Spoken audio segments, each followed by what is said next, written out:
Bismillahirrahmanirrahim. Assalamualaikum warahmatullahi wabarakatuh. Innal hamdalillah nahmaduhu wa nasta'inuhu wa nastaghfiruh wa natubu ilayh wa na'udzu billahi min shururi anfusina wa min sayyiati a'malina man yahdihillahu fala mudilla lahu ومن يضلل فلا هادي له أشهد أن لا إله إلا الله وحده لا شريك له وأشهد أن محمدا عبده ورسوله الذي لا نبي بعده اللهم صل وسلم وبارك على سيدنا ونبينا وحبيبنا وشافعنا ومولانا محمد صلى الله عليه وسلم وعلى آله وأصحابه ومن تبعهم بإحسان ila yaumiddin. Bapak-bapak, ibu-ibu jamaah salat subuh yang dirahmati Allah Subhanahu wa taala.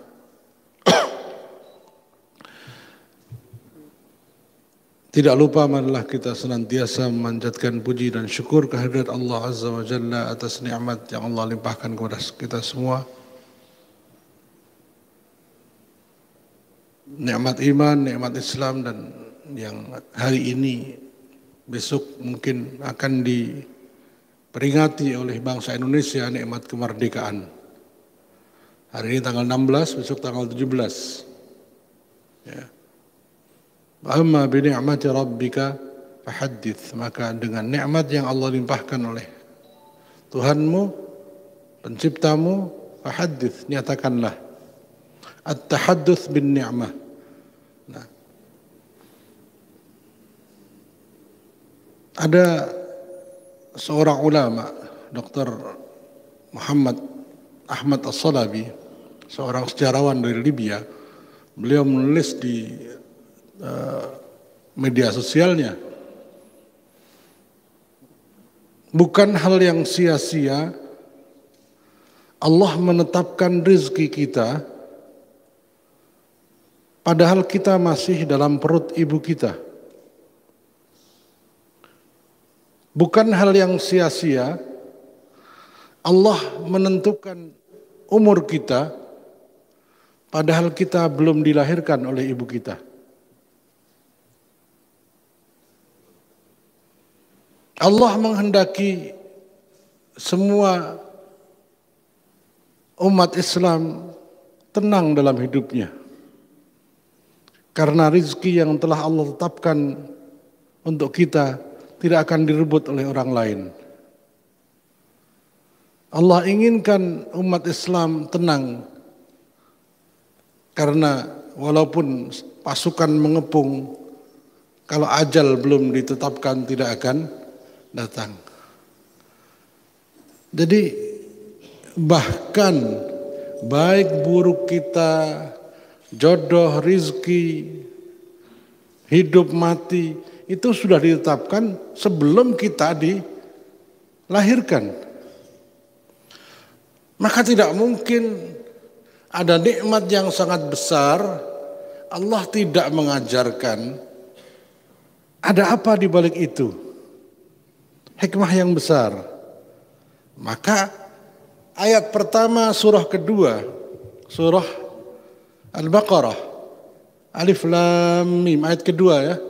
Alif Lam Mim, dzalikal kitabu la raiba fihi hudan lil muttaqin. Alif Lam Mim, hanya Allah yang tahu maknanya. Dzalikal kitab, kitab Al-Quran ini la raiba fihi, tidak ada satupun keraguan, tidak ada sesuatu yang meragukan, semuanya yakin atas petunjuk Allah SWT. Hudan sebagai petunjuk lil muttaqin, untuk orang-orang yang bertakwa. Maka tidak mungkin ada satu peristiwa besar dalam kehidupan manusia kok tidak dijelaskan oleh Al-Quran, tujuannya, hikmahnya, dan sebagainya. Ya. Sehingga kemerdekaan yang menjadi nikmat yang luar biasa ini ya, kita syukuri dengan cara tadabbur, memahami, menghayati, menelaah dari sudut pandang Al-Quran dan Sunnah Rasulullah Muhammad sallallahu alaihi wasallam. Sebagai pendahuluan, makna kemerdekaan dalam pandangan Islam. Apa itu merdeka? Al-hurriyah kalau dalam bahasa Arab. Ya. Karena kemerdekaan itu bukan hanya berkaitan dengan fisik saja, tapi juga berkaitan dengan iman, dengan Islam kita. Oleh karena itu, budak hamba saya yang belum merdeka, itu nilainya setengah manusia. Belum penuh karena dia terikat oleh berbagai hal. Dia masih harus izin bahkan untuk ibadah, untuk keperluan pribadinya. Nah, kemerdekaan itu bukannya berkaitan dengan duniawi, tapi juga kemerdekaan dalam ibadah, kemerdekaan dalam memilih agama. Ya. Bagaimana bangsa yang dijajah itu betul-betul ditindas. Kita lihat di Palestina, ya, yang boleh masuk sholat di Masjidil Aqsa hanya yang usianya di atas 40. Itu contoh bangsa yang tidak merdeka, bangsa yang dijajah seperti bangsa Turkistan Timur. Ya, bahkan ya, mereka tidak bisa puasa. Maka merdeka bukan hanya berkaitan dengan fisik, juga berkaitan dengan akidah. Oleh karena itu, tidak ada nikmat yang lebih setelah iman dan Islam melebihi nikmat merdeka. Karenanya ketika kita diberikan kemerdekaan, Allah memberikan petunjuk. Begini loh untuk mensyukuri kemerdekaan. Ya, bukan panjat pinang. Ya. Masya Allah, itu kan sebenarnya ya Masya Allah, sebenarnya panjat pinang ini kan ngelihat permainan yang dulu katanya. Ya orang Belanda seneng ngelihat orang pribumi pada rebutan kayak begitu. Ya.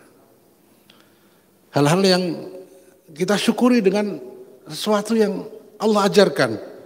Nah, apa itu makna kemerdekaan? Ketika seseorang memahami makna sesuatu, ia akan kemudian setelah paham, oh ternyata begini, maka follow up-nya. Jika demikian maka saya harus begitu. Sebelum penaklukan Persia di kota Qadisiyah, Rabi' bin Amir radhiyallahu anhu, ini seorang kulit hitam, tapi sahabat yang terbaik. Ini luar biasanya Islam. Ya. Budak dalam pandangan Islam tidak lebih rendah dibandingkan tuannya.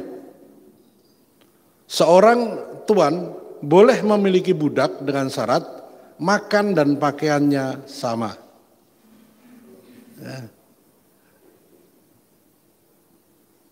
Abdullah bin Umar bin Khattab, putranya Umar bin Khattab, punya budak namanya Nafi'. Tahukah siapa Nafi'? Nafi' itu periwayat hadis terkemuka. Ya. Di dalam buku Silsilatul Dzahab, perawi hadis dalam zaman tabi'in yang terbaik namanya Nafi'. Periwayat Al-Quran terbaik namanya Nafi', budak. Budaknya Ibnu Umar. Kalau Ibnu Umar berhalangan hadir ngisi kajian, siapa yang ganti? Imam Nafi', coba. Itu budak jadi syekh. Dan bukan cuma satu, ada ratusan budak. Bahkan yang membebaskan Baghdad dari penjajahan bangsa Mongol adalah bangsa Mamalik. Mamalik itu berasal dari Mamluk, para budak. Budak-budak yang hafal Quran dibebaskan jadi merdeka, jadi panglima perang. Ini penghormatan Islam terhadap para budak. Kemerdekaannya mereka itu begitu mereka dimerdekakan, hafal Quran merdeka, hafal Quran merdeka. Jadi anak-anak kecil-kecil itu, anak-anak para budak itu, ya, memang waktu itu ada peperangan di mana-mana sehingga perbudakan tidak bisa dihapuskan. Ya, sekarang mungkin dihapuskan. Tapi mungkin nanti akhir zaman akan kembali. Di akhir zaman nanti akan kembali zaman perbudakan. Itu sabda Nabi SAW. Ya. Nah, saya kembali ke sini. Nah, Rib'i bin Amir ini seorang mantan budak. Tapi kita bisa tahu bagaimana Bilal bin Rabah, mantan budak yang istilahnya menyingkirkan para mantan tuan-tuan. Abu Sufyan itu pernah marah dan dongkol. Beliau dalam satu majelis, beliau duduk di samping Rasulullah SAW. Datang Zaid bin Harithah, mantan budaknya Nabi. Abu Sufyan suruh geser. Datang Bilal, Abu Sufyan suruh geser. Yang datang budak-budaknya Abu Sufyan suruh geser. Dia nggak terima. Ada rasa dongkol. Lalu Nabi mengatakan, Allah marah kepada orang yang membuat Bilal marah. Allah akan marah kepada orang yang membuat Bilal marah. Abu Dzar sampai dikatakan, wahai Abu Dzar, engkau adalah manusia yang di hatimu masih ada sifat jahiliyah. Beliau tanpa konfirmasi, karena mendengar laporan dari Bilal, wahai Rasulullah, tadi Abu Dzar mengatakan kepadaku, wahai anak budak hitam. Maka Nabi langsung panggil, wahai Abu Dzar, ya Aba Dzarrin, innaka mru'un fika jahiliyah. Wahai Abu Dzar, engkau ini manusia yang di hatimu masih ada sifat jahiliyah. Ya. Ini bagaimana Rasulullah SAW menghormati kemerdekaan manusia. Ya. Sehingga membebaskan budak itu menjadi amal yang sangat tinggi.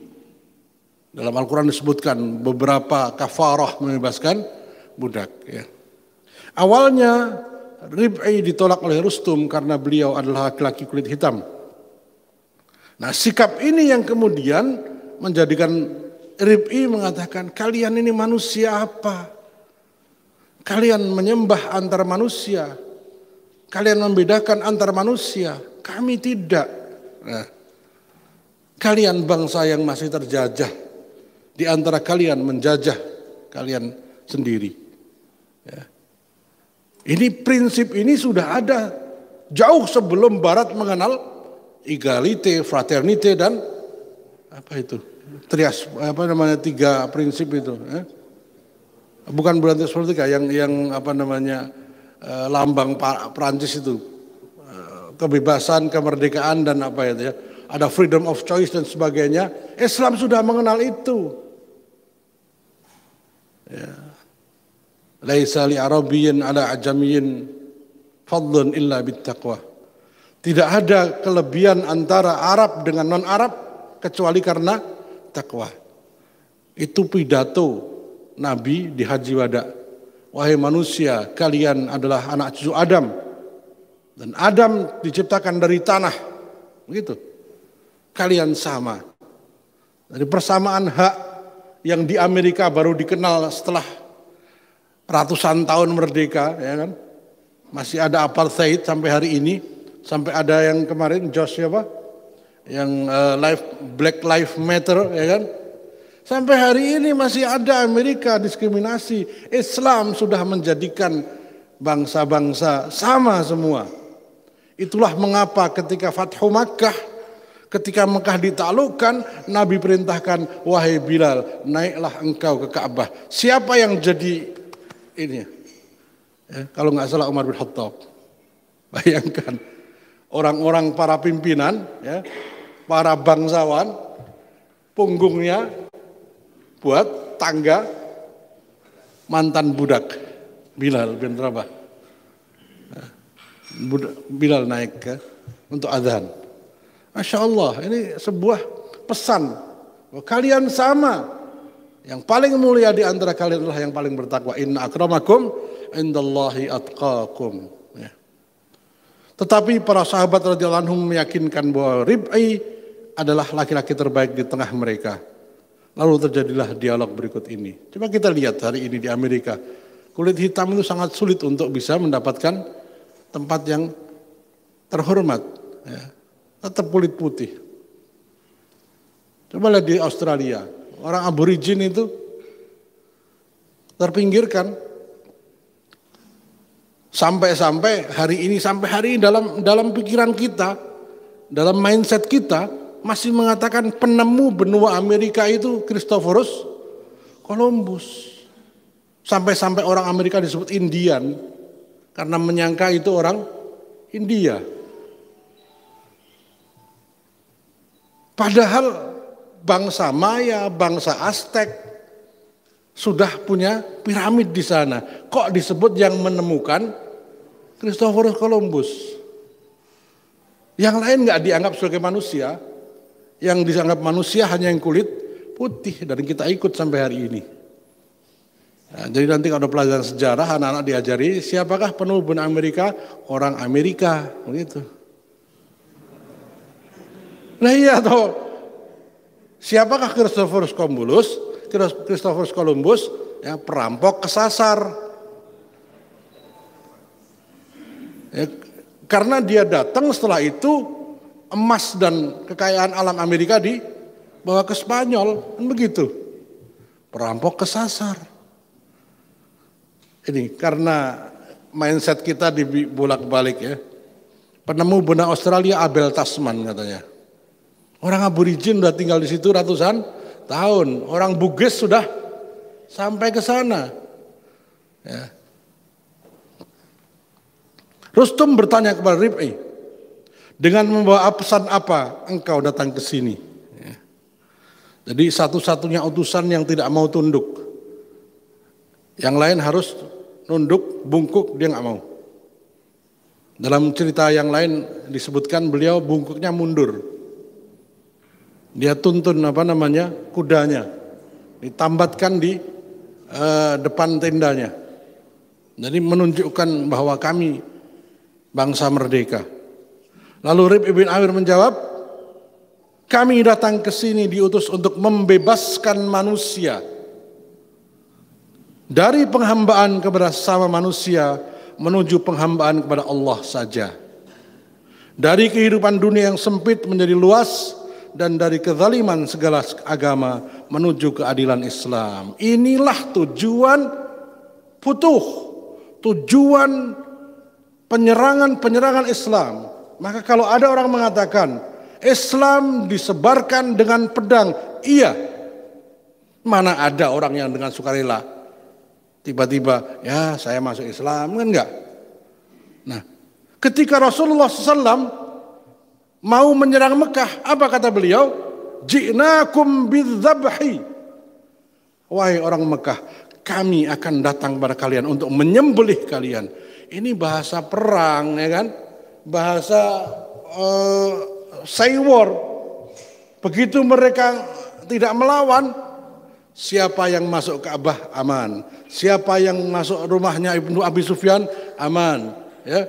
Begitu sampai ke Mekah, ancaman itu hilang tiba-tiba. Kemudian beliau mengatakan, ya, idhabu wa antum tulaqa. Pergilah kalian merdeka, kalian bebas loh. Nah, tetapi sebelum terjadi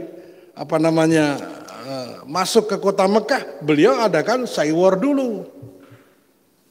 Masuk Islam, kalian selamat. Ya kan gitu. Biar takut, orang mereka itu Romawi. Orang Romawi yang kekuatannya sepertiga dunia. Persia yang kekuatannya sepertiga dunia. Kok kita datang nggak bawa pasukan? Nyuruh maksa mereka masuk Islam, diketawain. Ya. Ini yang kedua. Kalau ada yang mengatakan Islam disebarkan dengan pedang, ini. Yang ketiga, disebarkan dengan pedang bukan untuk menzalimi penduduknya, tetapi membebaskan penduduk dari kezaliman bangsa lain. Islam di bawah pimpinan Amr bin As, Umar bin Khattab mengirimkan pasukan untuk menaklukkan Mesir. Mesir takluk. Ya. Yang diserang oleh umat Islam bukan rakyat Mesir, tetapi pasukan Romawi yang menjajah Mesir. Romawi pergi rakyat Mesir berterima kasih pada kaum muslimin, yadkhuluna fi dinillahi afwaja, masuk berbondong-bondong menjadi muslim, dan hari ini mayoritas Islam di Mesir.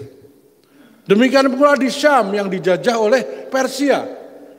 Ketika Persia kalah dan mereka lari terbirit-birit, kaum penduduk Syam berbondong-bondong masuk Islam. Tidak ada satupun dalam sejarah manusia penjajah kok kemudian agamanya diikuti dengan sukarela oleh bangsa yang dijajah. Maka kalau dikatakan Islam sebagai penjajah, bukan. Islam menyerang untuk membebaskan bangsa tersebut dari penjajahan bangsa lain atau bangsanya sendiri. Seperti di India, itu ada kasta-kasta kan, sehingga kasta tertinggi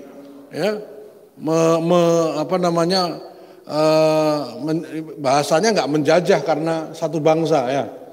Padahal hakikatnya kan sama.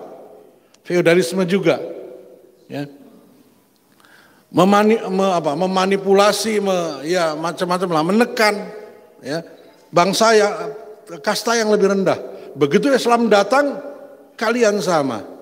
Maka India hari ini ada sekitar 300 juta lebih, 300 juta kaum muslimin di India, ya. Lebih banyak dari Indonesia kalau gitu. Ya. Ada 300-an juta kaum muslimin di India itu. Nah, kemudian pecah menjadi India, Pakistan, Bangladesh. Kalau digabungkan berapa itu? Jadi kita jangan kemudian down. Betul, zaman itu memang bahasanya bahasa perang. Zaman sekarang aja semua dengan perang. Bahkan dalam yang sering dulu waktu masih kampanye Prabowo, CV Pacem para belum. Siapa yang pengen damai harus siap perang, begitu. Ya, siapa yang mau damai harus siap perang. Karena orang yang kuat tidak akan berani diserang, sehingga apa? Mau nggak mau ya sudah damai. Nah, inilah tujuan dari setiap penaklukan Islam. Satu, membebaskan manusia dari menghamba kepada sama manusia, menuju penghambaan hanya kepada Allah semata. Kepatuhan, ketundukan yang mutlak bukan pada raja, tapi pada Allah SWT. Ya, Raja Louis XIV kan, l'État c'est moi kan, negara adalah saya, hukum adalah saya. Nah, itu kan penghambaan kepada raja, dan itu berlangsung berabad-abad di Barat. Sampai akhirnya kemudian revolusi Prancis itu kan karena saking kuatnya, ya, tekanan kepada masyarakat dari gereja dan raja. Ya. Yang kedua, membebaskan manusia dari dunia yang sempit menjadi dunia yang luas. Yang ketiga, membebaskan manusia dari kezaliman agama-agama, kezaliman raja-raja, menuju keadilan Islam. Maka mereka menaklukkan bangsa-bangsa dari mulai Mesir sampai ke Afrika Utara sampai ke Spanyol, Andalusia, dengan membawa keadilan, pedang keadilan untuk mematahkan, menghancurkan pedang kezaliman. Lalu berbondong-bondonglah kaum muslimin. Andalusia itu sampai ke Sevilla, ya, Barcelona, ya, yang kemarin latihan sama Bayern Munchen. Ya. Ini yang Barca mania ini bersedihlah ya. Kalah kok 8-2 ya. Nah. Sekarang kita mengenal Sevilla, Barcelona, Madrid itu sebagai klub-klub sepak bola. Dulu itu adalah kesultanan-kesultanan Islam. Toledo. Ya. Berapa tahun kaum muslimin berkuasa di sana? 800 tahun. 800 tahun di sana itu.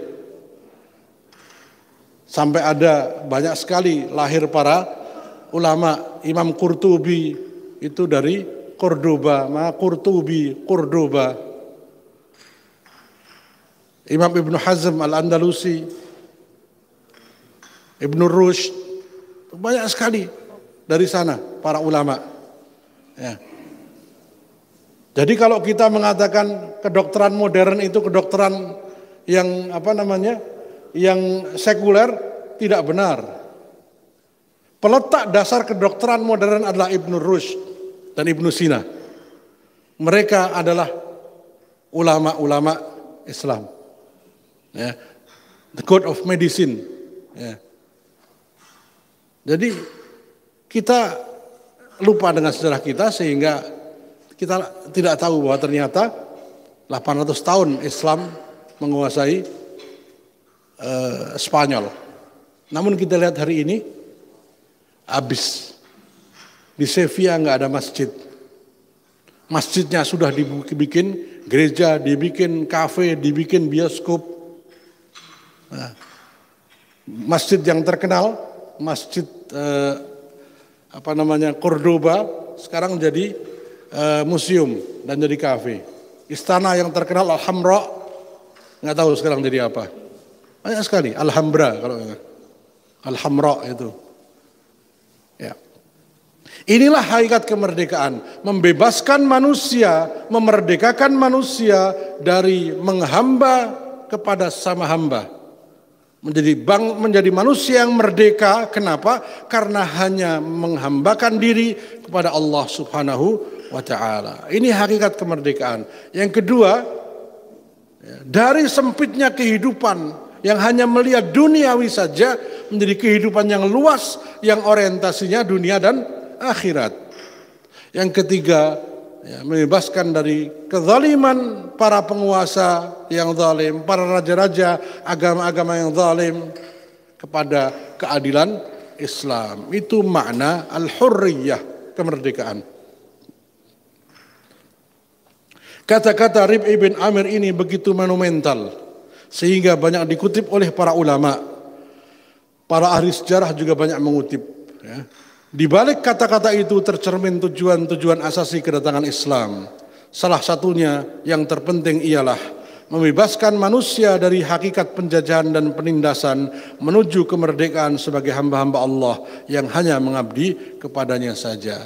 La syarikalah, inna salati wa nusuki wa mahyaya wa mamati lillahi rabbil alamin la syarikalah. Itulah yang dimaksud dengan hamba yang merdeka. Jadi bangsa yang merdeka adalah bangsa yang mempunyai slogan, sesungguhnya salat kami, ibadah kami, hidup kami, mati kami hanya untuk Allah. Karena bangsa itu kan hanya kumpulan manusia. Disebut bangsa itu kan kumpulan keluarga, menjadi RT, menjadi RW, menjadi desa, menjadi kecamatan, kabupaten, provinsi, negara. Tapi kan kumpulan-kumpulan manusia, kumpulan-kumpulan hamba Allah yang bersepakat untuk hidup bersama. Itulah yang disebut dengan bangsa dan negara. Ya. Pesan-pesan kemerdekaan dalam Al-Quran. Jadi setelah kita memahami merdeka itu terwakili dengan kalimat inna salati wa nusuki wa mahyaya wa mamati lillahi rabbil alamin la syarika lahu wa bidzalika umirtu wa ana awwalul muslimin atau wa ana minal muslimin. Ya. Itulah hakikat kemerdekaan. Ya. Ini Bapak-bapak Ibu-ibu surat Al-Fatih ayat 1 sampai dengan 3. Surat tentang kemenangan. Maka disebut Al-Fatih, kemenangan. Merdeka itu pasti berawal dengan menang dulu. Orang kalah nggak mungkin merdeka, ya kan? Merdeka itu diawali dengan kemenangan. Ya. Jadi kalau orang melupakan Islam dalam proses kemerdekaan itu orang yang nggak tahu sejarah. Kata-kata merdeka atau mati itu bahasa Indonesia, bahasa Arabnya ish kariman au mut syahidan. Ya.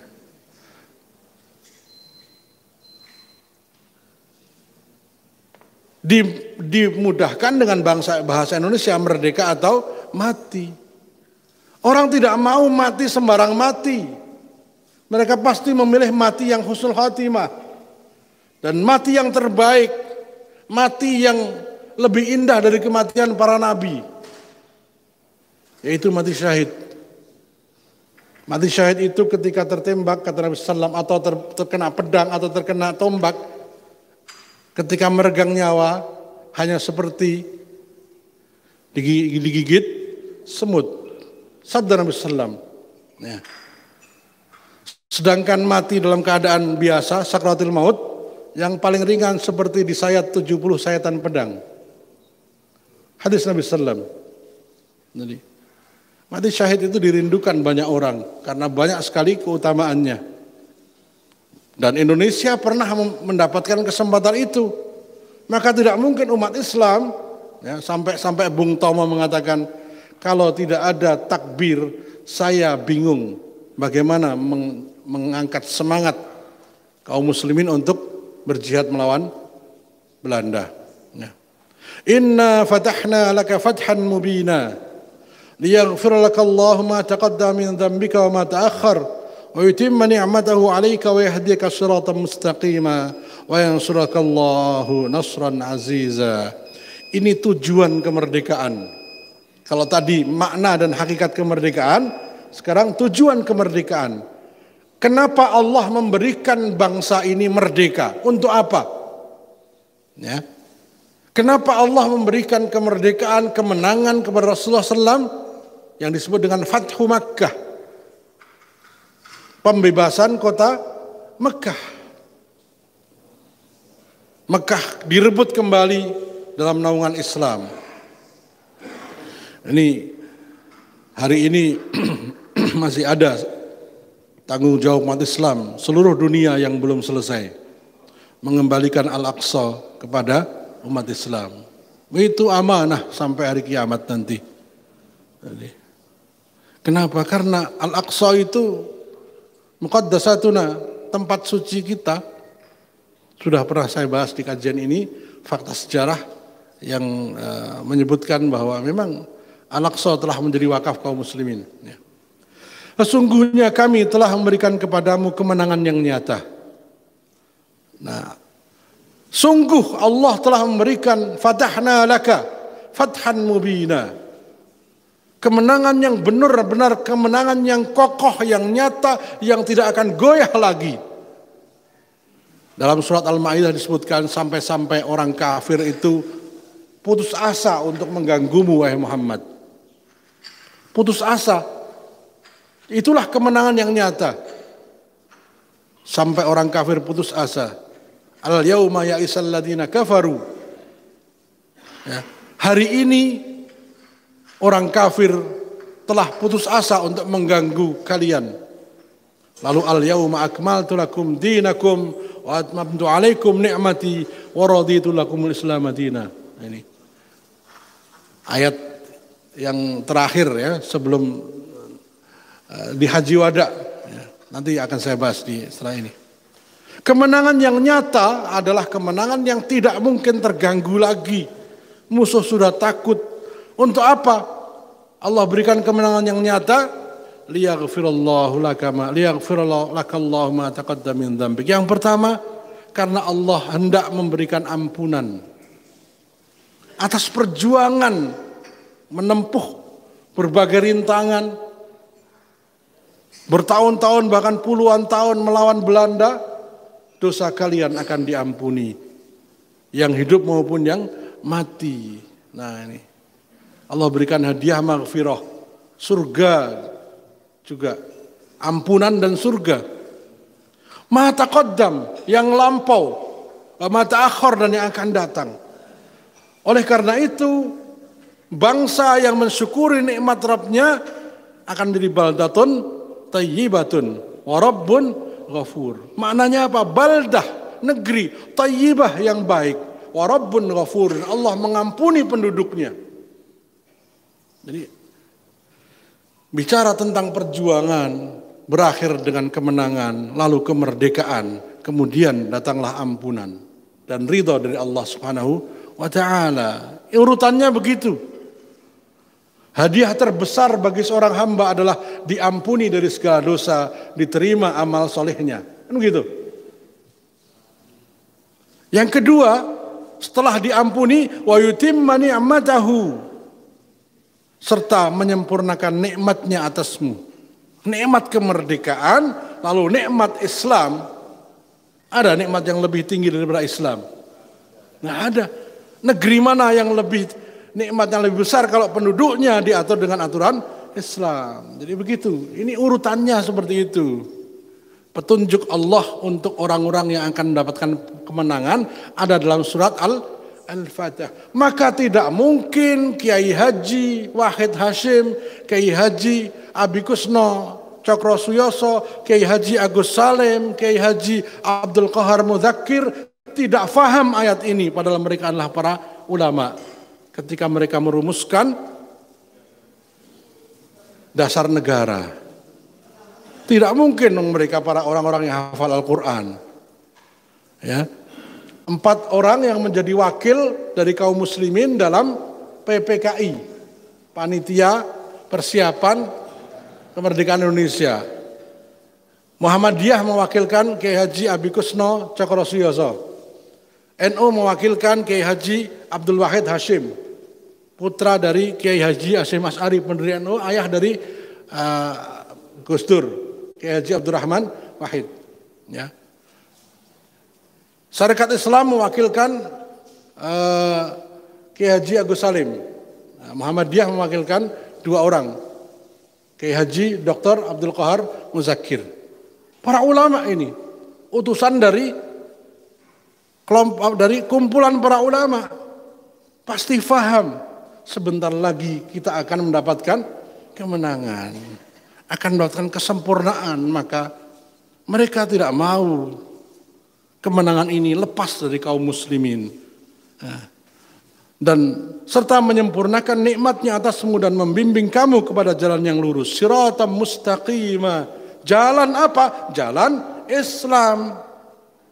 Tiap hari kita minta ihdinas siratal mustaqim. Masa hidupnya diatur dengan Islam, sendirian diatur dengan Islam, sekeluarga diatur dengan Islam, se-RT sudah enggak. Ya, bagaimana ini? Ketika sebagai pribadi diatur dengan aturan Islam, di keluarga pengennya diatur dengan aturan Islam, di RT sudah, wah kalau Islam jangan deh, ini kan kita hidup bareng-bareng ya. Nah, sudah. Masuk naik lagi desa, nah sudah semakin ke pinggir.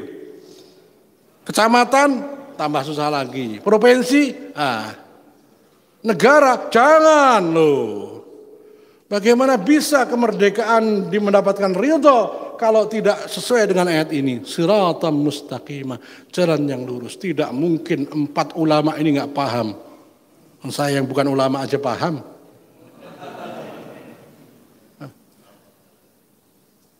Ini tujuan kemerdekaan.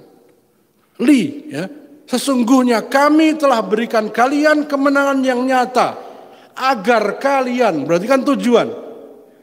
Kenapa kami berikan kemenangan? Agar kalian mengikuti jalan yang lurus, agar nikmat kalian sempurna. Apa nikmat sempurna? Waraditu lakumul islama dina. Coba kita baca ayat itu. Al yauma akmaltu. Ini nih. Al yauma akmaltu lakum dinakum wa atmamtu alaikum ni'mati wa raditu lakumul islam dina. Setelah kemenangan Mekah takluk, Rasulullah SAW berhaji, di haji wada turunlah ayat ini. Pada hari ini orang-orang kafir telah putus asa untuk mengalahkan agamamu. Kocar kacir semua sudah. Bahkan pimpinannya sudah masuk Islam. Khalid bin Walid masuk Islam, Abu Sufyan masuk Islam. Yang paling akhir adalah Ikrimah bin Abu Jahal masuk Islam. Tidak ada lagi yang berani tidak masuk Islam. Semua masuk Islam. Lalu turunlah ayat idza jaa nasrullah. Kan urutan-urutannya begitu. Nah, al-yauma pada hari ini telah aku sempurnakan untuk kamu agamamu, aturan hidupmu. Dan telah kucukupkan kepadamu nikmatku. Nah, nikmat itu cukup dengan sempurnanya agama. Nikmat itu telah cukup dengan waraditu lakumul Islam madina. Aku ridho Islam sebagai din kalian. Din itu jalan hidup, din itu aturan, din itu undang-undang, din itu tata negara, tata kelola negara. Itu din. Ya. Jadi ini tujuan kemerdekaan langsung dijelaskan secara urut. Surat Al-Fatih, surat Al-Maidah, surat An-Nasr. Kalau kita mau mengkaji Al-Quran, kita kembali kepada surat Al-Fatih tadi. Jadi tujuan kemerdekaan seperti itu. Selanjutnya, masih di surat Al-Fatih. Ayat 28. Huwallazi arsala rasulahu bil huda wa dinil haq. Kenapa dimenangkan? Karena dialah yang mengutus rasulnya dengan membawa huda, petunjuk, dan agama yang benar, agar dia memenangkannya terhadap semua agama. Jadi tujuan Allah mengirimkan Rasulullah SAW membawa Islam agar Islam itu menang. Yang lain kalah. Izhar. Nah, jadi suatu yang aneh, negara mayoritas Islam tidak diatur dengan aturan Islam. Itu enggak demokratis. Betul? Demokratis itu yang terbanyak yang... Nah, coba. Jadi kalau mau demokratis, ya pakai aturan Islam. Karena apa? Karena penduduknya mayoritas Islam. Nah, pengen menangnya sendiri. Dia memenangkannya terhadap semua agama dan cukuplah Allah sebagai saksi. Ini ayat sebelum ayat terakhir. Nanti silakan baca sendiri ayat terakhir. Itulah pribadi-pribadi yang merdeka. Ya. Muhammadun Rasulullah walladzina ma'ahu asyidda'u 'alal kuffar ruhama'u bainahum.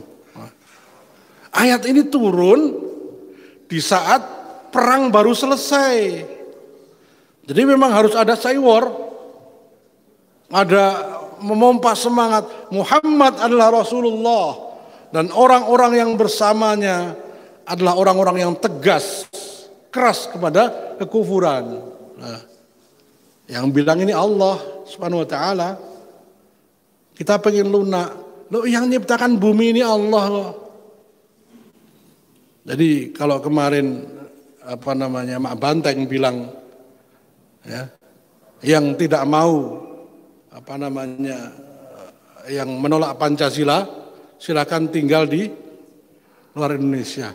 Saya katakan Pancasila hanya bisa diterapkan dengan sempurna kalau diterapkan dengan cara-cara Islam. Sila pertamanya udah gagal semua. Hanya Islam yang bisa melaksanakan sila pertama, ketuhanan yang Maha Esa, sudah. Yang lain nggak bisa, sudah. Tuhannya 3 gimana Esa? Iya kan? Bahkan yang lain Tuhannya nggak jelas. Ya. Konghucu itu nggak jelas Tuhannya siapa coba? Kita kalau jujur loh ya, ini kecerdasan dari para ulama dulu. Ketika kalimat kewajiban melaksanakan syariat Islam bagi pemeluknya dihapus, diganti ketuhanan yang Maha Esa. Karena ternyata Tuhannya yang Esa cuma kaum muslimin. Kalau 3 sama dengan 1, matematikanya pasti merah. Iya kan?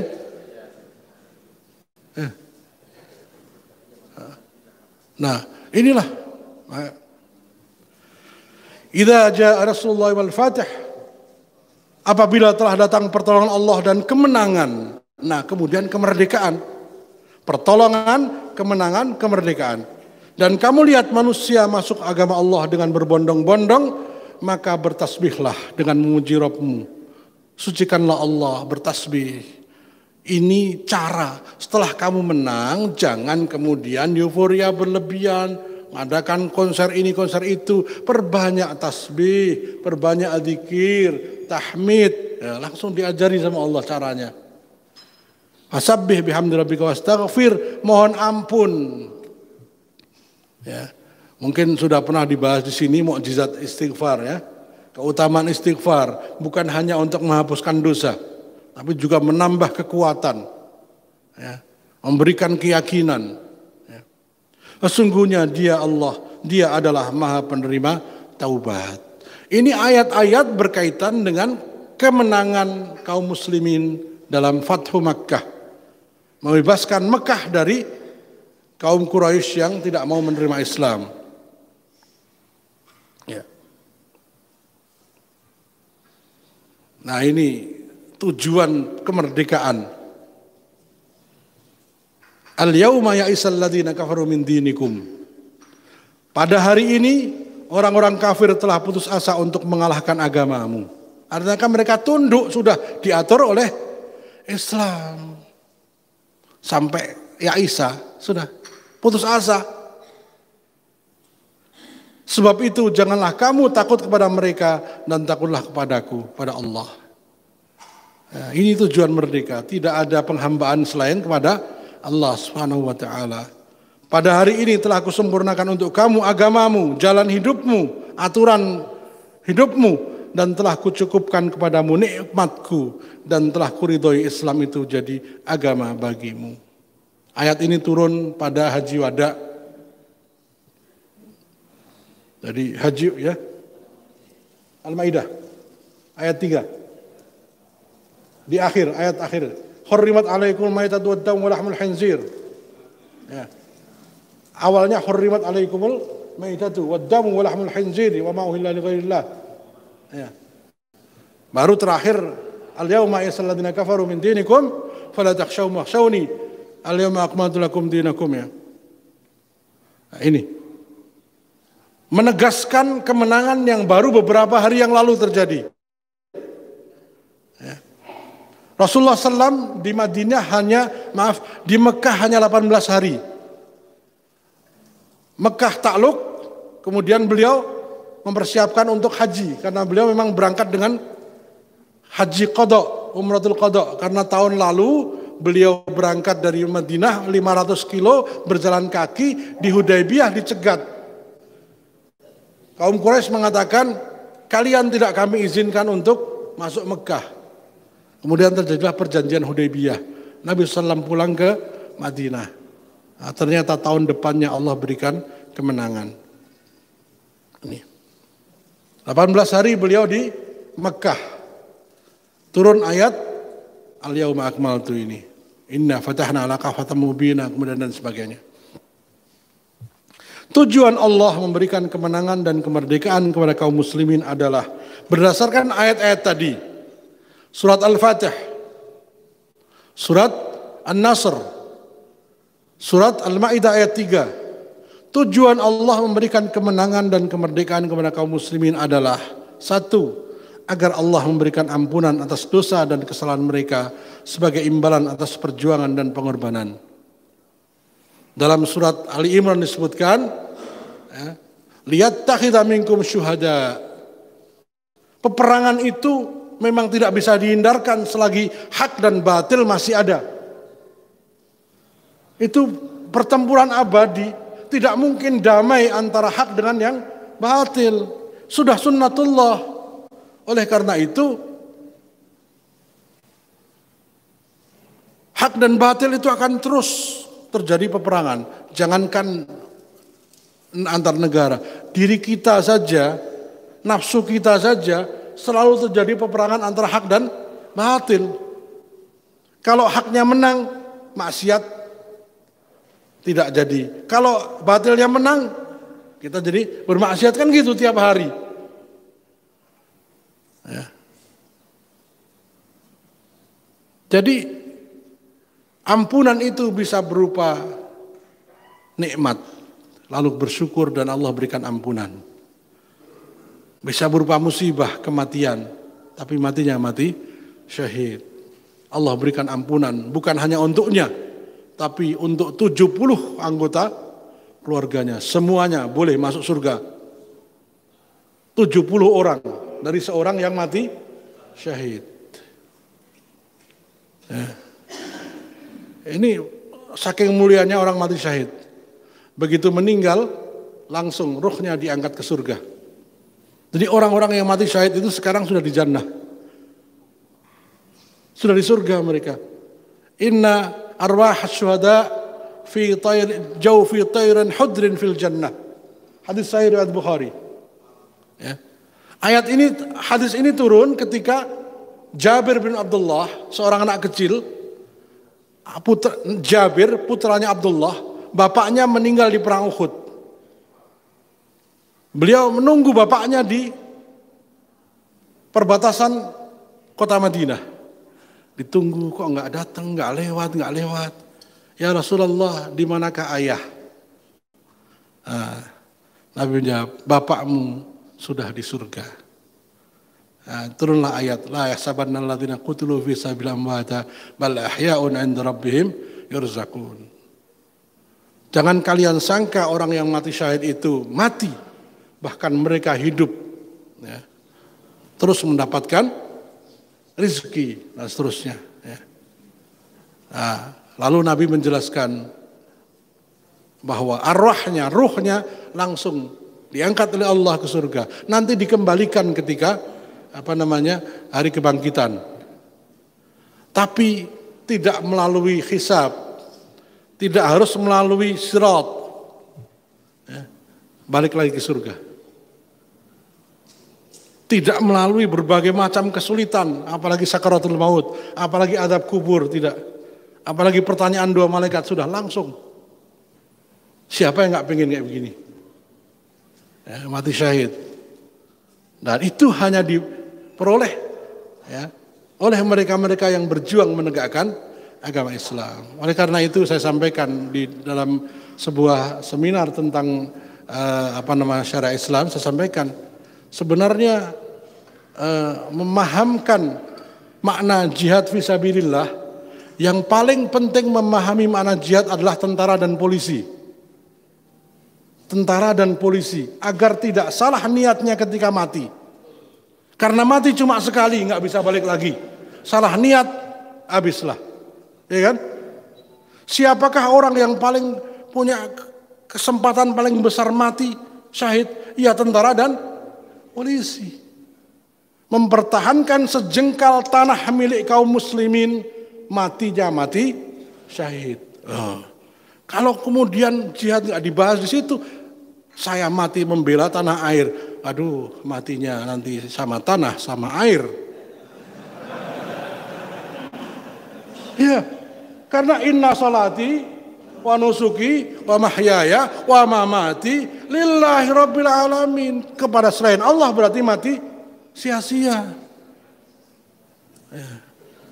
Maka perlu difahamkan, Natuna diserang. Siapa yang mempertahankan Natuna dan mati karena itu mati syahid. Ya. Mempertahankan sejengkal bumi kaum muslimin. Man mata ala mali fahuwa syahid. Barang siapa yang mati karena membela hartanya, dia syahid. Apalagi negaranya. Tapi karena Allah Subhanahu wa ta'ala. Tinggal nambah dikit saja. Jangan karena bumi pertiwi, jangan. Loh, kita lebih mulia dari tanah ini kok. Betul? Kita lebih mulia. Laqad khalaqnal insana fi ahsani taqwim. Bumi, air, laut, semua ini untuk kita. Wa sakhkhara lakum ma fis samawati wal ard. Allah hamparkan semua yang di langit dan di bumi untuk kaum muslimin, untuk manusia. Oleh karenanya, ya, nasionalisme itu bukan sesuatu yang salah kalau tidak diartikan dengan sempit. Nasionalisme pun untuk Allah Subhanahu wa ta'ala. Betapa cintanya Nabi SAW terhadap Mekah. Ketika beliau akan pergi dari Mekah, beliau menangis, wahai bumi, tidak ada bumi yang lebih aku cintai melebihi Mekah. Karena memang beliau lahir di Mekah, keluarganya di Mekah. Itu sudah menjadi sunnatullah. Tetapi ya, tidak kemudian kita mati demi bumi itu. Ya, mati demi membela kebenaran, mati demi membela hak kita. yang dianugerahkan oleh Allah Subhanahu wa taala, ya. Yang kedua, menyempurnakan nikmatnya dengan ditegakkannya syariat Allah sehingga membuat orang-orang kafir putus asa untuk mengalahkan mereka. Al-Maidah ayat 3. Ya. 3, memberikan mereka petunjuk kepada jalan yang lurus, jalan hidup Islam dan aturan syariahnya. Ya, ini Al-Fatih ayat 3. Juga Al-Fatihah. Ihdinas siratal mustaqim. Tetapkanlah kami dalam jalan yang lurus. Bukan jalan sirat ghairil maghdubi alaihim. Bukan jalannya orang yang dimurkai Allah. Siapa? Yahudi. Waladdallin. Bukan yang sesat. Siapa? Nasrani. Jalan Islam. Lalu tiap hari kita baca 17 kali. 4. Memberikan kemenangan yang kokoh dan nyata dan manusia berbondong-bondong menjadikan Islam sebagai jalan hidup. Begitu. Ya. Tidak mungkin kemudian setelah Islam menang, kemudian terserah kalian mau diatur pakai aturan apa. Nggak bisa begitu. Mensyukuri nikmat kemerdekaan adalah mengisinya dengan aturan Allah Subhanahu wa taala. Seharusnya begitu. Dan orang yang paling paham adalah orang-orang yang berjihad hari itu. Ya. Walladzina jahadu fina lanahdiyannahum subulana wallahu la ma'al muhsinin. Al-Quran mengatakan demikian. Dan orang-orang yang berjihad di jalan kami, sungguh akan kami berikan petunjuk jalan-jalan kami. Dan pimpinannya sedang rapat. Ya, siapa pimpinan Hizbullah? Pimpinan Sabilillah. Kalau bukan orang-orang itu. Ya. Pimpinan kepanduan, semua adalah para ulama yang ikut dalam PPKI itu. Mereka mewakili para mujahidin di seluruh Indonesia. Mereka mewakili umat Islam di seluruh Indonesia. Nah, dan ini yang penting ingin saya sampaikan. Soekarno itu tidak punya masa. Karena dia hanya mahasiswa saja. Yang punya masa Wahid Hashim, Kiai Haji Wahid Hashim, yang punya masa orang Muhammadiyah. Nah, ini saya sampaikan agar kita semua paham sejarah. Tahun 1917 terjadi revolusi Bolshevik, di mana Tsar Rusia jatuh. Ya. Lenin, Stalin itu kan. Akhirnya komunisme tegak di Rusia. Nah, seluruh dunia, yang apalagi dunia ketiga yang masih dijajah, sangat berharap sosialisme dan komunisme bisa membebaskan diri dari penjajahan-penjajahan. Akhirnya apa? Berdirilah partai-partai komunis di berbagai negara.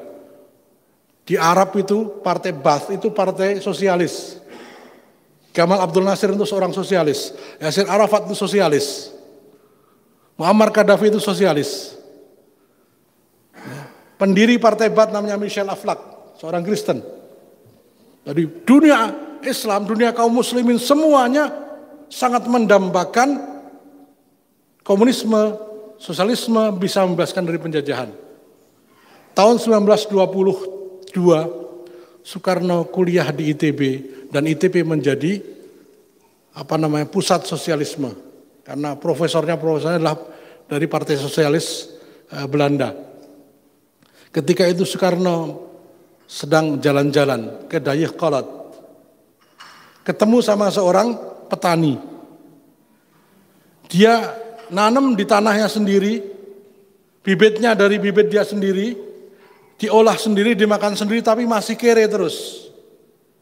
Inilah contoh petani Indonesia hari itu. Petani dalam keadaan dijajah.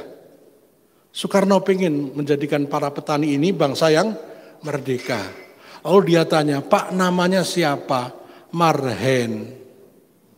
Pak Marhen. Jadilah ya, Marhenisme. Sosialisme ala Indonesia dikasih nama Marhenisme alias gotong royong. Silakan baca sejarahnya. Jadi sosialis itu, Soekarno itu sosialis. Pemikiran Soekarno itu sosialis. Baca sendiri dalam bukunya Di Bawah Bendera Revolusi. Pidato-pidatonya. Saya tidak mau punya anak yang tidak kiri. Itu pidatonya Soekarno. Dan hari itu semua tidak ada rasa takut. Karena Indonesia belum merdeka. Semua orang punya hak untuk memilih ideologinya. Kaum muslimin pengen dengan syariat Islam. Soekarno, Hatta, Syahrir pengen dengan sosialisme. Itu aslinya. Nah, hari itu dari mulai tanggal 23 Mei sampai 22 Juni debat.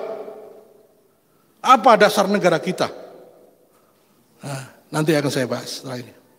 Tujuan tertinggi kemerdekaan adalah agar seluruh aspek kehidupan berbangsa dan bernegara tunduk patuh hanya kepada aturan Allah Azza wa Jalla yang tidak ada sekutu baginya dalam mengatur seluruh jagat raya dan agar hanya Allah saja yang diagungkan, diibadahi dan dipatuhi dengan segala aturannya dalam hal ibadah, hukum dan perundang-undangan, ekonomi, sosial, rumah tangga dan seluruh aspek kehidupan manusia sebagaimana firman Allah berikut.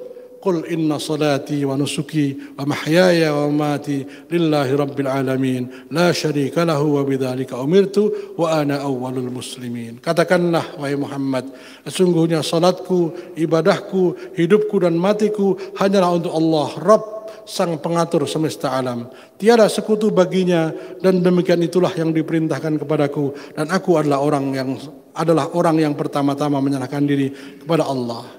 Serahkan diri semuanya kepada Allah. Serahkan. Al-An'am 162, 163. Ya.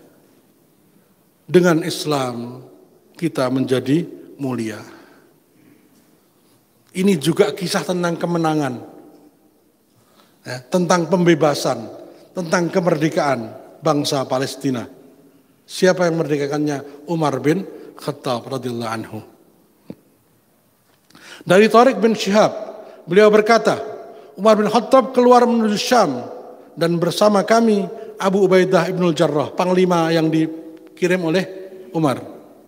Kemudian mereka datang pada air yang dangkal, ada sebuah oase. Dan Umar berada di atas ontanya, kemudian beliau turun dan melepas kedua khufnya, lalu meletakkannya di atas pundaknya dan memegang tali kekang untanya, kemudian menyeberang air yang dangkal tersebut. Disaksikan ribuan pasang mata, termasuk orang-orang Kristen yang tinggal di Al-Quds atau Yerusalem. Jadi Abu Ubaidah ibn Jarrah menaklukkan Palestina, kemudian uskup yang memimpin Palestina akan menyerahkan kunci kota Baitul Maqdis. Tapi dia pengen yang menerimanya adalah Umar bin Khattab. Maka Umar mengadakan perjalanan dari Madinah ke Syam, ke Palestina, 30 hari, gantian. Dia cuma pakai 1 ekor unta. Jadi kalau hari ini Umar yang naik unta, besok dia nuntun, gantian sama pengawalnya. Itu khalifah kayak gitu. Ada yang mirip Umar di sini kayaknya.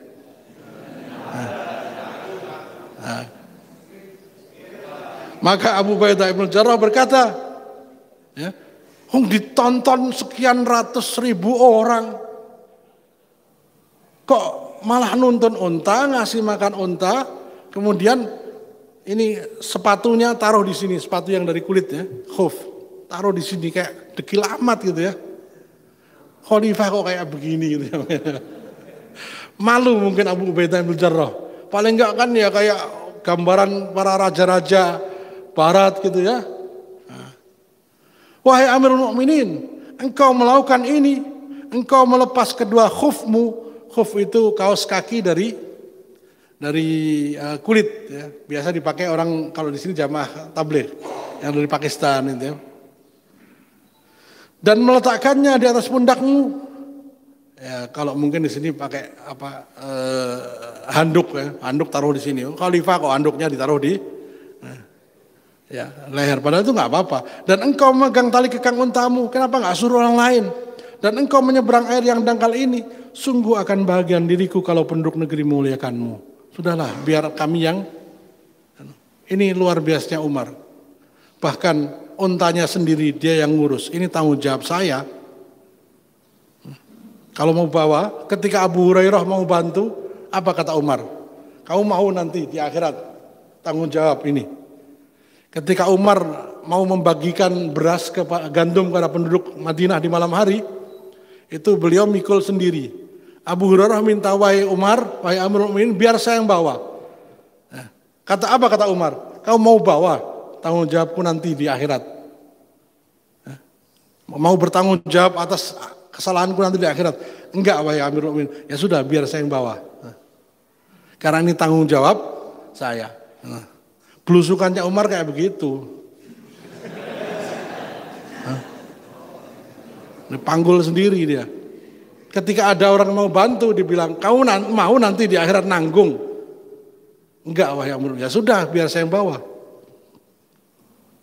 Sampai dia mengatakan, wallahi demi Allah, seandainya ada seekor keledai terpeleset di Irak, karena jalannya rusak, aku takut nanti dituntut di akhirat. Kalimat yang sangat masyhur. Seandainya ada seekor keledai di Irak terpeleset gara-gara jalannya tidak diperbaiki, aku takut nanti di akhirat ia menuntutku. Itu Umar bin Khattab. Maka beliau sangat marah kalau ada penyelewengan terhadap kekuasaan. Umar bin Khattab sangat marah lalu berkata, oh, tidak ada yang berkata demikian kecuali engkau, wahai Abu Ubaidah. Engkau menjadikannya pelajaran bagi umat Muhammad sallallahu alaihi wasallam. Lalu kalimat ini keluar, kalimat yang sangat terkenal, inna kunna adalla qaumin fa'azzanallahu bil Islam fa mahma natlubul izzata bi ghairi ma azzanallahu bihi adallanallah. Kita dahulu adalah kaum yang paling hina, kemudian Allah memuliakan kita dengan Islam. Maka apabila kita mencari kemuliaan dengan selain apa yang dengannya Allah memuliakan kita, niscaya Allah akan menghinakan kita. Bangsa ini seharusnya sudah dimuliakan ketika 17 Agustus 75 tahun yang lalu, kalau mau mengambil Islam sebagai dasarnya. Akhirnya hari ini bangsa yang punya utang 6.000 triliun, bunganya 10% per tahun 600 triliun. Bangsa ini harus bayar bunganya 2 triliun per hari. Siapa mau bantu? 2 triliun per hari, 2 juta. Jadi kalau dihitung dari 200 juta orang, kira-kira satu orang dapat berapa per hari? Silakan dihitung sendiri, bukan tanggung jawab saya. Nah. Itu baru bunganya 600 triliun, artinya 2 triliun per hari. Baru bunganya, belum pokoknya. Masya Allah. Proyek kereta cepat Jakarta-Bandung ini baru bisa balik 200 tahun yang akan datang. Ya. Tol Batang-Semarang, pemasukannya tiap bulan itu 50 juta. Untuk bayar bunga seratusan juta atau berapa itu, ya. 1 M per yang jelas dari keuntungan bersih aja sudah nggak balik. Ya. Ini sampai kapan ini utang ini akan selesai? Ya. Ya. Ya. Dalam riwayat lain disebutkan dengan lafal, kita kaum yang dimuliakan Allah dengan Islam, maka kita tidak akan mencari kemuliaan dengan selainnya. Para ulama sudah berusaha keras. Ya. Tanggal 1 Juni, Soekarno diberi kesempatan untuk menyampaikan gagasannya tentang dasar negara. Dia menyebutnya Pancasila. Pertama, nasionalisme. Kedua, internasionalisme. Yang ketiga, kemanusiaan, humanisme. Yang keempat, demokrasi. Yang kelima, ketuhanan. Itu versi Soekarno. Ya. Kemudian Muhyamin, sebelumnya sekitar 28 Mei mengusulkan ini mengusulkan juga hampir sama. Lalu kemudian para ulama ini mengusulkan dengan lebih jelas. Dan akhirnya tanggal 22, ini mohon maaf, jangan alergi kalau ada lihat kalimat tauhid. Ya, karena nanti akan antum lihat ini salib. Ini resmi. Coba lihat, yang paling terlihat pertama apa? Salib. Ini paling gede itu. Ini logo resmi peringatan kemerdekaan ke-75. Logo resmi dari pemerintah. Coba lihat sendiri ini. Langsung terlihat kan? Ya, itulah kristenisasi di Indonesia, tidak berani terang-terangan, suka kayak gitu. Ini pelajaran buat kita, sampai merdeka ke tahun ke-75 pun mereka masih ingin seperti itu. Subhanallah, ini kita kembali ke sejarah yang lama ya. Ini resmi loh, silakan dibuka logo resmi ulang tahun kemerdekaan ke-75. Alasannya ini apalah itulah, tapi nggak bisa dipungkiri bahwa ada logo salib di situ. Sampai Agim dibully di media sosial karena beliau keberatan dengan logo ini. Ya. Ya. Inilah Piagam Jakarta. Jadi Muhyamin mengusulkan sila ini pri ketuhanan, pri kemanusiaan, pri ini. Soekarno mengusulkan nasionalisme, internasionalisme, kemanusiaan, demokrasi, ketuhanan. Lalu kemudian setelah semua mendapatkan kesempatan untuk memaparkan idenya tentang dasar negara, barulah tanggal 22 Juni semua sepakat, tim 9 sepakat, Piagam Jakarta adalah naskah teks untuk dibacakan pada saat proklamasi. Ya, ini fakta sejarah.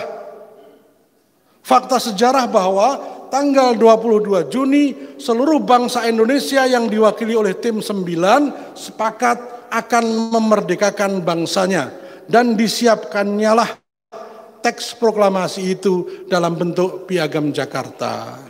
Bukan kami bangsa Indonesia dengan ini menyatakan kemerdekaannya. Itu dibikin tanggal 17 Agustus ba'da subuh oleh Soekarno sama Sayuti Melik, tanpa kesepakatan yang lain. Dan ini jarang diungkapkan. Silakan dibuka dalam Api Sejarah, tulisan Ahmad Mansur Suryanegara. Kira-kira Bapak Ibu yang dirahmati Allah, orang mau merdeka, apa yang pertama disiapkan? Teks proklamasi. Masa mau merdeka tanggal jam 10 baru bikin teksnya jam 6 pagi? Undangan aja disiapkan berbulan-bulan. Ya, betul nggak? Kita mau ngadakan walimah nih. Atau Bapak dapat kesempatan, Pak tolong minggu depan Bapak jadi khotbah Jumat. Kira-kira bikin naskah nggak? Bikin, paling enggak kisi-kisi. Kenapa? Karena akan menghadapi satu jamaah masjid. Apalagi mau mengumumkan kepada dunia hari ini Indonesia merdeka, tidak mungkin tidak disusun naskah teks pernyataannya, proklamasinya. Baru kepikir sekarang. Kok bisa rapat sampai rapat sampai rapatut.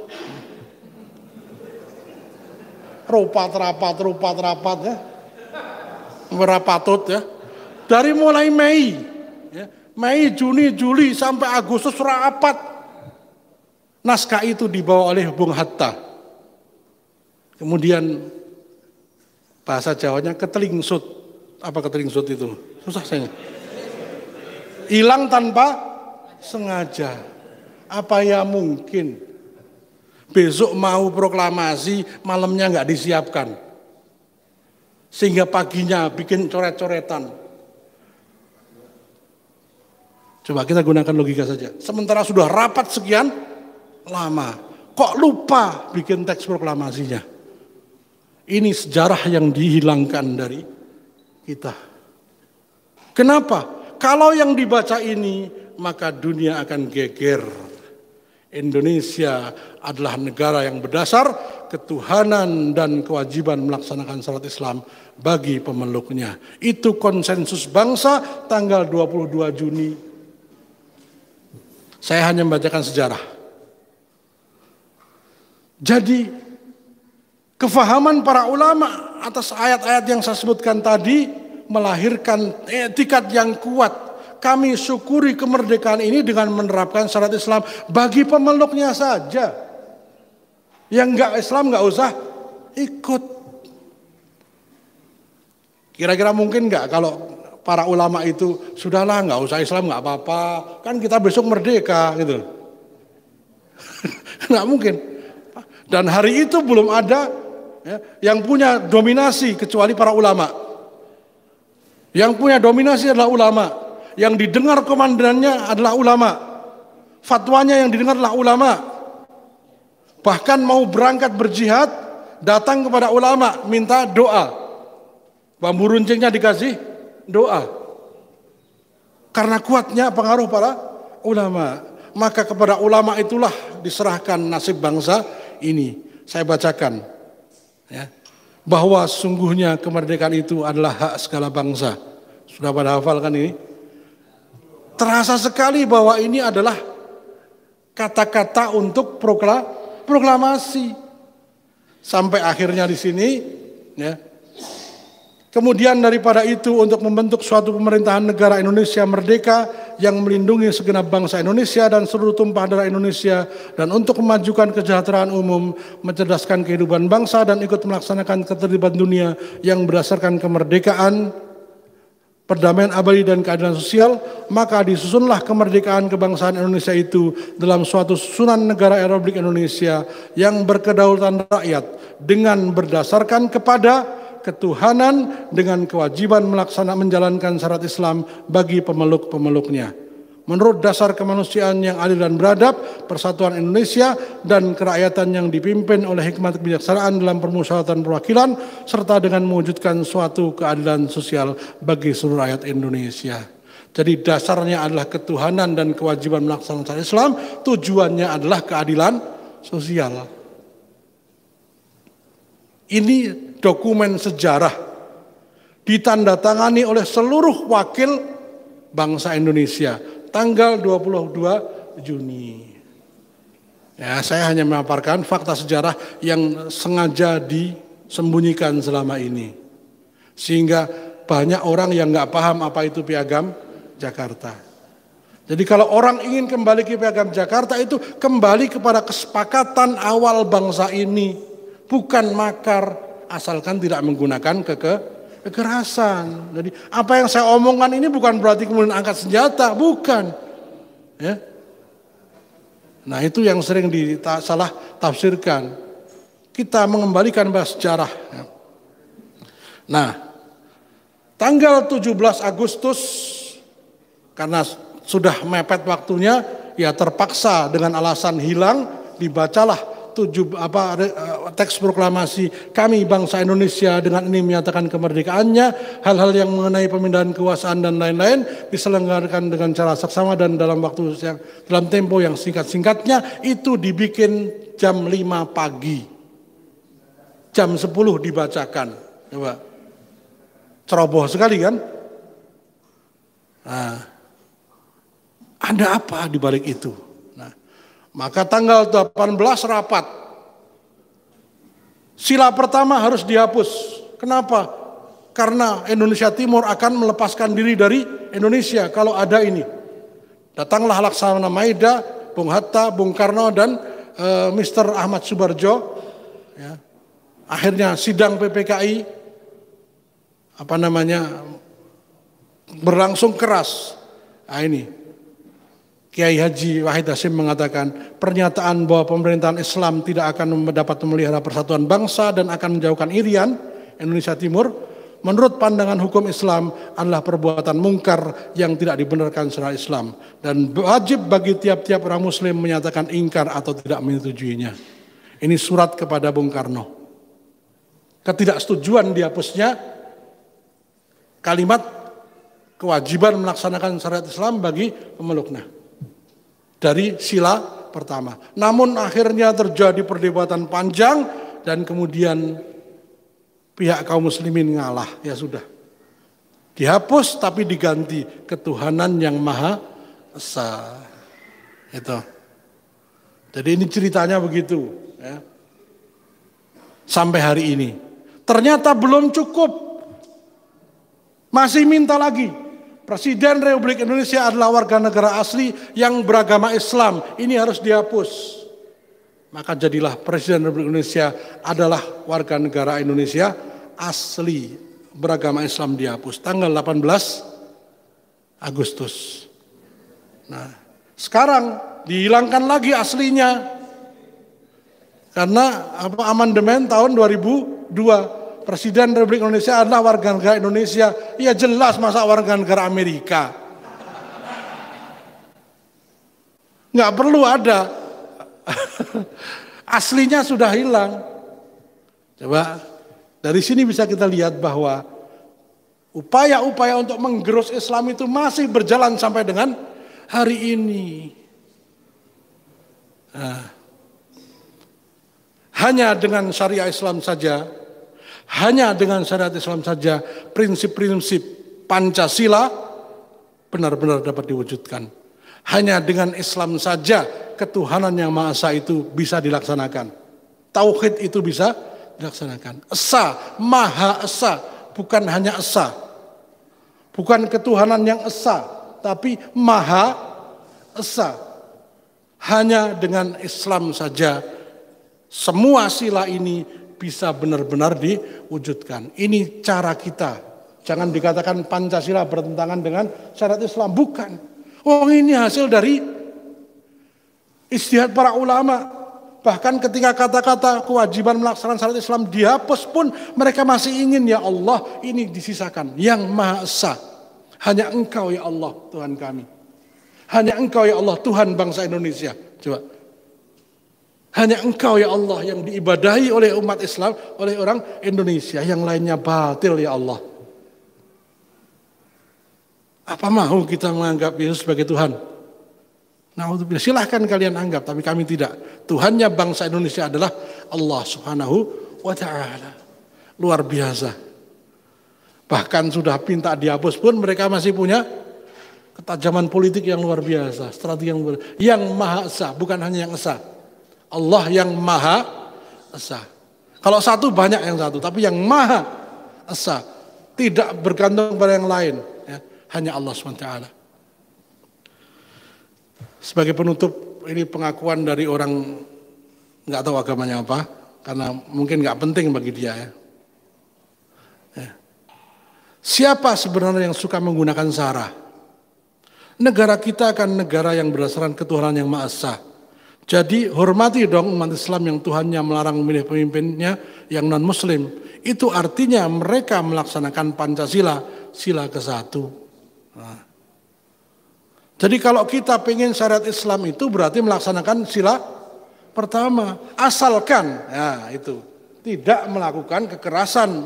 Karena itu akan berhadapan dengan aparat. Nah, kita dakwahkan ini, fakta sejarah ini, sehingga umat Islam sadar. Kemerdekaan diisi dengan melaksanakan syariat Islam. Kami tidak takut potong tangan karena kami tidak pernah berpikir untuk mencuri. Kami tidak takut hukum rajam karena kami nggak berpikir berzina. Sudah cukup bagi kami pernikahan yang halal. Yang takut itu kan tukang mabuk, tukang zina, tukang nyolong. Ya. Kalau dibilang hukum rajam itu kejam, nyatanya di Amerika itu ada hukum strum. Ya, hukum disuntik pakai, ya tetap ada. Karena nggak mungkin hukuman-hukuman seperti itu nggak ditetapkan.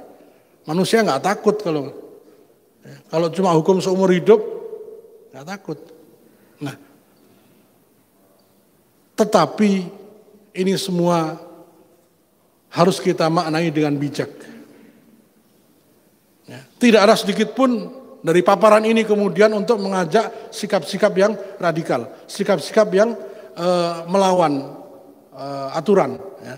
Kita hanya ingin menyampaikan bahwa kemerdekaan bagi umat Islam adalah hanya beribadah kepada Allah SWT dalam segala aspek kehidupannya. Bagaimana cara menempuhnya? Kita musyawarahkan. Ya. Kita musyawarahkan. Oleh karena itu, berbagai macam cara. Nanti mungkin ada pertanyaan, bagaimana dengan khilafah? Ya. Berbagai macam cara ini kita hormati. Ya. Sebagai sebuah wacana. Kita pahamkan umat. Ya. Karena bagaimanapun juga, Islam tidak mungkin tidak menjelaskan tentang cara mengatur negara. Ya.